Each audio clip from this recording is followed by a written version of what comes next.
بسم اللہ الرحمن الرحیم۔ قرآن مجید سورہ بقرہ۔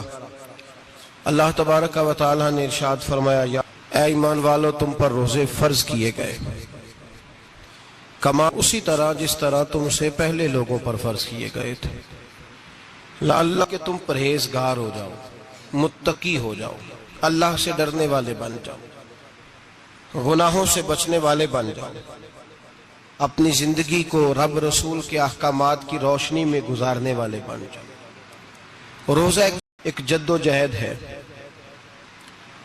جد و جہد کس چیز کی؟ اللہ کی رضا کے مطابق اپنے آپ کو ڈھالنے کی جد و جہد۔ حلال رزق سامنے پڑا ہے، حلال مشروب سامنے پڑا ہے، حلال رشتہ بیوی کا موجود ہے، لیکن ان سب چیزوں سے حالت روزہ میں رکنا، اللہ کی رضا کے لیے رکنا، اس کا نام روزہ ہے۔ چیز موجود ہے لیکن اللہ کا حکم نہیں ہے تو لہٰذا کھا نہیں سکتے۔ تو رب فرماتے جب جائز چیزیں تو میری مرضی کے بغیر میرے حکم کے نہیں کھا سکتا، تو نے رکنا ہے تو حرام کیسے کھا لیتا ہے؟ جائز چیز کے لیے تجھے حکم ہے، میں کہوں تو کھائے گا، میں کہوں تو نہیں کھائے گا۔ میں نے حکم دے دیا، جائز ہے، روٹی ہے، کھانا ہے، گوشت ہے، تیری فریج میں پڑا سارا کچھ، تو با اختیار ہے، منہ میں دانت بھی ہیں، ہضم کرنے کو ہاضمہ بھی ہے، بھوک کی شدت بھی ہے، پر میری اجازت کے بغیر تو کھا سکتا۔ روزہ رکھ لیا، اب تجھے حکم نہیں کہ تو کھائے۔ جب جائز چیز میری مرضی کے بغیر نہیں کھا سکتا تو ناجائز کیسے کھائے گا؟ میرے نبی پاک علیہ السلام نے اپنے خوبصورت الفاظ کے اندر اس مفہوم کو بیان فرمایا۔ محبوب پاک صلی اللہ علیہ وسلم فرماتے جس نے جھوٹ نہیں چھوڑا، غیبت نہیں چھوڑی، برائی نہیں چھوڑی، اللہ کو اس کے بھوکے پیاسے رہنے کی کوئی ضرورت نہیں۔ وہ کاہے کا رکا ہے؟ جب کوئی کام تو اس نے اللہ کی رضا والا کیا نہیں۔ روزہ رکھ کے دغا کر رہا ہے، روزہ رکھ کے جھوٹ بول رہا ہے، روزہ رکھ کے کم ماپ رہا ہے، تول رہا ہے، دھوکہ دے رہا ہے، رشوت لے رہا ہے، فراڈ کر رہا ہے، حرام کا مال اکٹھا کر کے کہتا ہے اس میں سے چلو 10 دیگیں بھی پکا دیں گے۔ وہ بھائی جو کام اللہ نے تجھے کرنے کو حکم دیا تھا، جب تو وہ بجا ہی نہیں لا رہا، مقصد یہ ہے کہ تو پرہیزگار ہو جائے۔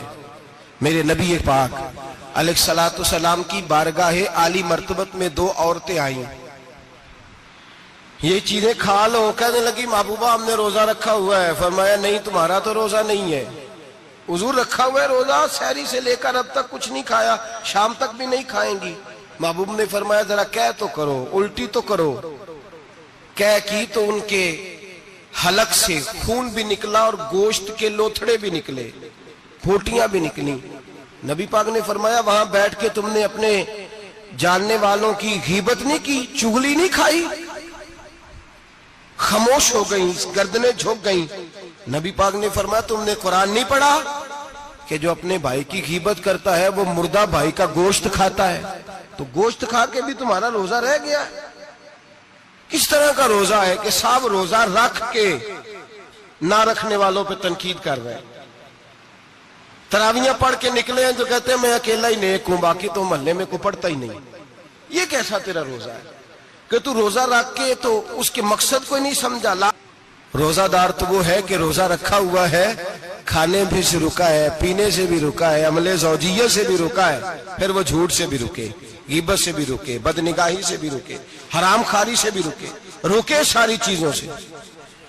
تو روزے کا معنی رکنا ہے، غیبت سے، بدی سے، بدنگاہی، کھانے پینے۔ روزہ کس پہ فرض ہے؟ امیروں پہ کہ غریبوں پہ؟ میرا تو کام ہی محنت مزدوری والا، میں کیسے روزہ رکھوں؟ میں تو دیہاڑی لگاتا ہوں تو روزہ کیسے رکھوں؟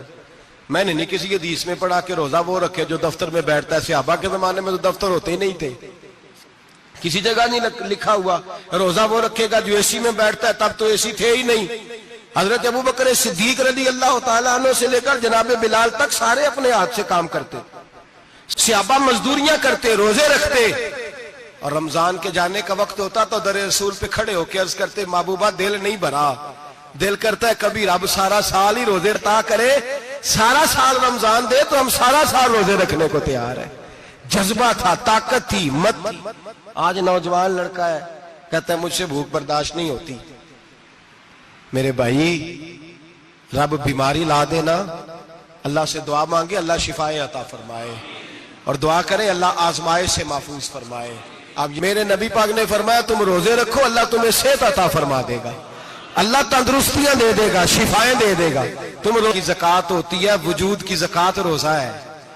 روزے رکھو جسم کی زکوٰۃ نکل جائے گی. فاقہ کرنا بھی میرے نبی پاک کی سنت ہے, مسواک کرنا بھی سنت ہے, اور فاقہ کرنا بھی. مسواک والی سنت زیادہ اپناتے ہیں لوگ.